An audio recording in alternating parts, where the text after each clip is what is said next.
Now at 6, 2 beams, 2 cracks, and new details about the structural failures in San Francisco's Transbay Transit Center.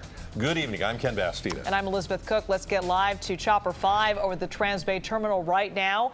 Today, the $2.2 billion center is totally shut down. The Fremont Street, the road right below those bad beams, closed. So we have a team of reporters on this story tonight, the political fallout, and some new questions about whether this is truly an isolated incident. First, we'll go to Phil Matier, who broke the story yesterday. Phil? You got it, Ken. And as you said, 2 beams, 2 incidents, and lots of headaches. And right now, San Francisco's politicos, including the mayor, want some answers. Let's take a look. The cracked beams that forced the closure of the just opened $2.2 billion Transbay Transit Center had San Francisco Mayor London Breed calling for answers. Someone has to be held accountable. And Supervisor Aaron Peskin is raising questions as well. We are going to get to the bottom of that. Today, however, Transbay officials were still trying to assess the scope of the trouble and at the same time come up with a fix. Our inspection last night indicated that the adjacent beam to the beam in question also suffered some cracking. Not to the same extent as the beam in question, but still has some cracking.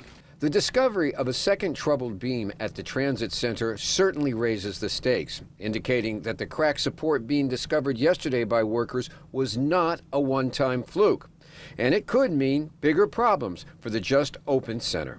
These are the beams in question, and this is the area of impact. The beams were installed while work on the center was still going on, and before the full weight of the rooftop park was added. And that's how the workers saw it yesterday. You'll see the crack. It's hard to discern right now what caused it. It could be a fabrication issue.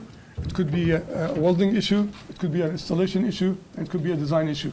We're looking at all of them to find out what exactly caused it to crack. One thing that officials have already ruled out is that other similar beams in the center are not in trouble, or that the beam problem is anything like the neighboring Millennium Tower that was built on landfill and is now sinking. I want to be very clear that this is a localized area. Meanwhile, officials are planning a 3-step fix. Step 1, shore up the area over Fremont Street so it can be opened again. Step 2, shore up the 2 cracked beams themselves so that the bus service can return to the center. And the third step will be to have permanent fix for the 2 beams. All of which will take more time and more money. And very disturbing. You'd think for $2.2 billion, you'd get something that's perfect. And right now, I'm very sorry for the inconvenience of the public. We're working hard to rectify the situation.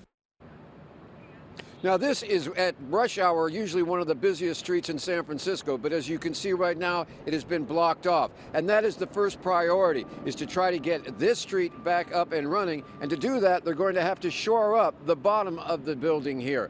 That's going to take some time. The rest of the fix is going to take even more time and even more money.